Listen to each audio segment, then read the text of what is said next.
আমি আজকে আমি ভর্তি হবো না, আমি কালকে ভর্তি হবো। আমি কালকে যদি দুনিয়ার লোক সব ভর্তি হয়ে যাইতো তখন আর যদি জায়গা না থাকে, জায়গা জায়গা থাকবে না কেন?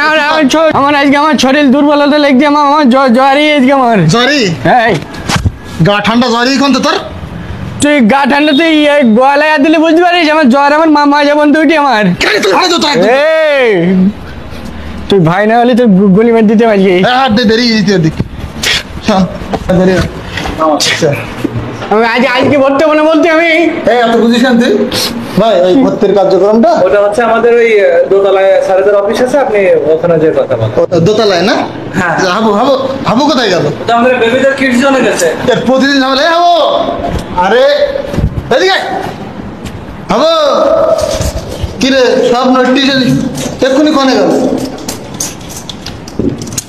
কমে গেল সে এক্ষুনির ভিতরে? হাবু হাবু এক্ষুনির মধ্যে কনে গেল? এ হাবু হাবু কনে গেল? এ খুঁজ দেবে না, বাড়ি যা। আরে বাড়ি যাবো না আর। কনে তুই? তুই কনে বলতি বাড়ি যা। তো কনে তো বল তুই। কিরাম লাগদি? এই শোন তাহলে আমার ওই স্কুলের মধ্যে আমার ভর্তি করাবি না তো? আরে সব পড়ার বিষয় নেই, তুই বাইরু আগে। তুই কনে? এই কানিতি বলের মধ্যে আমি আজকে উঠবো না, আমার বাবা ভালো লাগদি। আরে সে হবে আমি কিনি তোর আবার রাখি দেবো। তোরে কিরাম যে হইতি আমার। আরে ওঠটা ওঠ তো ওঠ এবার ওঠ। ভালো লাগদি ভাই। ওঠ শয়তান তুই কিনি ওঠ। এ স্কুল আমি স্কুলে যাবো না। তোর এই বদমাইশি তোর বেরো ধর হাস। তুই যে বললি আমার স্কুলে ভর্তি করে দিবি নি? স্কুলে তোর তো তোর মাঠের মাতৃ বলে তো ভালোই তোর আগে উপরে চল দে। আমার পা ব্যথা করতে, আমার সিঁড়িতে আমার উঠতে পারতে নেই। ওরা হবে তুই ওঠ চল ভাই হ্যাঁ। বলতে খালি তো ভর্তি নেই কিন না তো কেন স্যার এর খালি পানা তুই মাথাটা গরম করে দিস। আমার নিয়েছিল স্কুলে আমি ভর্তি হয়ে গিয়ে সে হবে না ক্লাসরুম দেখা। ও স্যারের সাথে করে কথা বলবো। স্যার মূলত আমরা ভর্তি কার্যক্রম সম্পর্কে একটু শুনতে আসছিলাম। ভর্তি হবে কি? আপনি ভর্তি হবে। আচ্ছা আবু, আপনি কেমন আছেন? ভালো রয়েছ স্যার, তুমি ভালো রয়েছেন? হ্যাঁ আমি অনেক ভালো আছি। এই স্কুলে পড়তে কি খুব মন চাচ্ছে? হ্যাঁ আমি ওই নিয়েছি যে স্কুলে না, ওই স্কুলে পড়বো।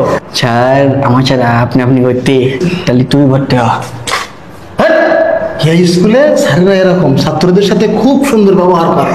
ও বুঝতে পেরেছিস? বুঝতে পারিস। স্যার আবু তো ব্যাবিল্যান্ডের পাগল হয়ে গেছে, কিন্তু স্কুলেও যে কিছু মজাদার কিছু আছে সেটা একটু বলেন তো স্যার। ব্যাবিল্যান্ডটা মূলত হচ্ছে আমাদের ছাত্রদের বিনোদন ব্যবস্থা।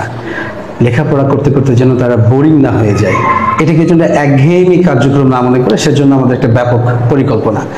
এটার বাইরে তো মূল কার্যক্রম লেখাপড়া, একাডেমিক যে বিষয়টা, সেক্ষেত্রে আমরা সাতক্ষীরার মধ্যে সব থেকে আধুনিক কারিকুলামে লেখাপড়া করাচ্ছি।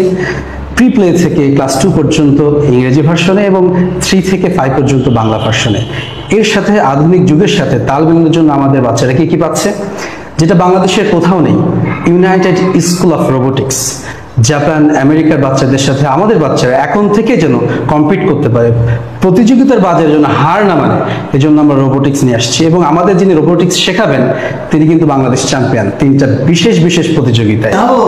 কি বলিস, এখানে স্কুলে যদি পড়তে পারিস, এখানে রোবোটিক্স শিখাবে, রোবটেরা কথা বলবে, রোবট টোবট বানানোর এইসব।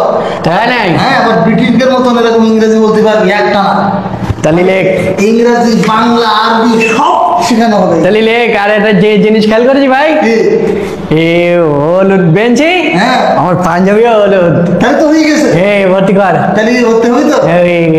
তাহলে স্যার আপনার ভর্তির কার্যক্রমটা আমরা ঠিক আছে, হাবুর জন্য এটা হবে একটা বেস্ট স্কুল। ঠিক আছে, আপনাকে অসংখ্য ধন্যবাদ। তাহলে স্যার ভর্তি